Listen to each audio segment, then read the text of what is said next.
நிழல் பேசும் கண்ணாடி பாகம் 1. திவ்யா தனியார் அலுவலகத்தில் வேலை பார்க்கிறவள். தனியாதான் ஒரு ஃப்ளாட் வீட்டில் வசிக்கிறாள்.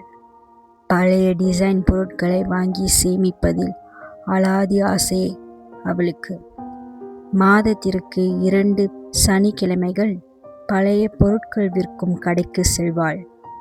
அன்று புரட்டாசி மாத இறுதி வார சனிக்கிழமை. வாடிக்கையாக போகும் பழைய பொருட்கள் விற்கும் கடைக்கு சென்றாள். அன்றைய பொழுதுதான் அந்த கடைக்கு 8ஆம் எண் பங்களோ வீட்டிலிருந்து பழைய பொருட்கள் வந்து இறங்கியிருந்தன. அந்த கடை பொருட்களை பார்த்து கொண்டிருந்த திவ்யாவின் காதில் ஒரு குரல் திவ்யாவை அழைப்பது போல இருந்தது. ஆனால் அவளை சுற்றி யாருமே இல்லை.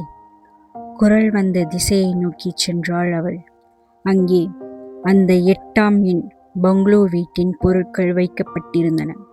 அதிலே ஒரு ஆளுயர கண்ணாடி முழுக்க பழைய டிசைன் வேலைப்பாடோடு இருந்தது. அதனாலோ என்னவோ திவ்யாவுக்கு புரியவில்லை, ஒரு இனம் புரியாத ஈர்ப்பு அந்த கண்ணாடியின் மீது வந்தது. நெடுநேரம் அந்த கண்ணாடியே பார்த்து கொண்டு இருந்த திவ்யாவை பார்த்த கடை ஓனர், இதே பழைய பங்களோ வீட்டுல இருந்து இன்னைக்கு தாமா வந்துச்சு. பழைய டிசைனா இருந்தாலும் கண்ணாடி புதுசா தான் இருக்கு.